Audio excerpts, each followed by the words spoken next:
As far as true crime stories go, few captivate like the saga of Gypsy-Rose Blanchard, a young woman from Missouri who persuaded her online boyfriend to kill her own mother.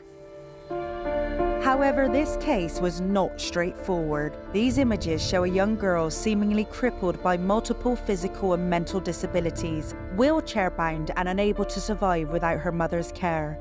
Gypsy's mother, Dee Dee, reported that her daughter suffered from leukemia, muscular dystrophy, asthma, seizures, and hearing and visual impairment. For years, Gypsy was prescribed a host of medications, underwent multiple surgeries, including teeth removal, and couldn't sleep without the aid of a breathing machine.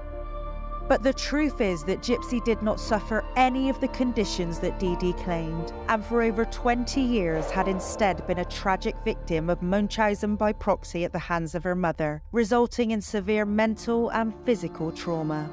In 2015, Gypsy joined a dating site where she met Nicholas Goderjohn, who later became her online boyfriend. At Gypsy's request, he came to her house and stabbed Dee Dee to death while Gypsy waited, ears covered, in a bathroom. The murder trial revealed the extent of Gypsy's abuse by her mother, and her lawyer was able to arrange a plea deal of second-degree murder and 10 years in prison.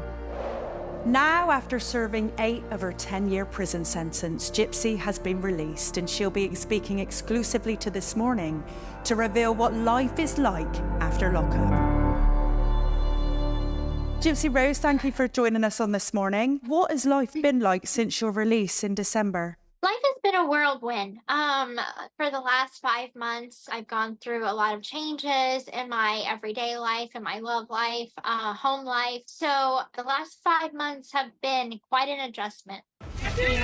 You know my story. Now let's see what I do with my life. These last 5 months since Gypsy's release have been documented in a new series, Gypsy-Rose, Life After Lockup, set to broadcast from next week. It showcases the emotions that I went through. It showcases the hardships, the joys, the little bit of everything, because people are getting to read how I've been doing online, right? But they're getting little bits and pieces of everything, and there's room for misunderstandings. With our show, people will be able to actually be a little fly on the wall and get to be as if they were in the room with me on a daily basis. And they'll be able to make their own assumptions of what all happened in these last 5 months instead of just reading here and there about it. After your release, you've found a newfound fame. You're huge on TikTok. You're going to red carpet events. You've got your own show. You're hanging out with the Kardashians.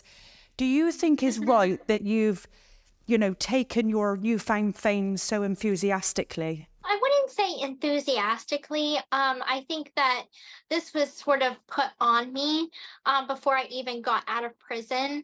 I think my story had reached a lot of people. And so I came out into society not really expecting the level of fame that was around me.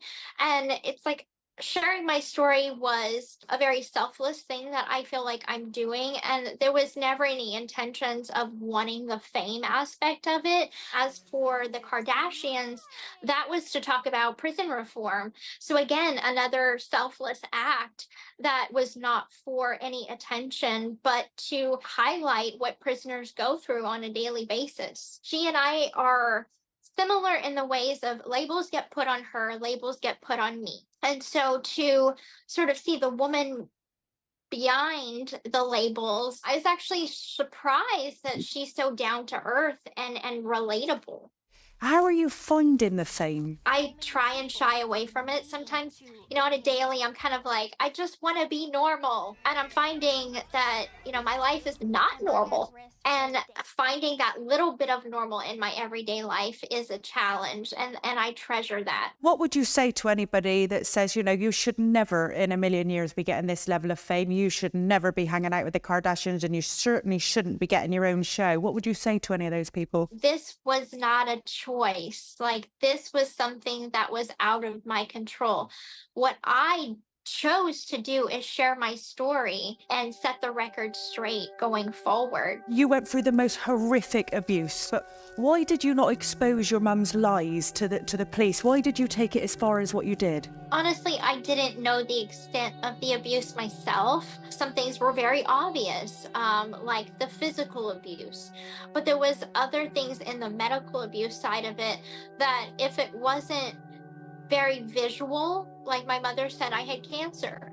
You can't see cancer. And my mother was telling people, myself and others that I was on cancer medication. So there was things like those little things that I didn't even know until upon arrest after the crime. Have you got any regrets? Oh yeah, I have lots of regrets, lots of things that I would change. Obviously the big one, that goes without saying, but that's on my conscience. I have to live with that on a daily basis. Yes, I did my time. I did 8.5 years, but that was a prison sentence. The emotional and mental regret that I have to live with goes for the rest of my life. Wow. Goodness me, what an extraordinary interview and what an extraordinary story as well. You can find out more about Gypsy's story in a documentary, Gypsy-Rose, Life After Lockup, which is going to start next Monday on the 10th of June, 9 p.m. on the Crime and Investigation channel.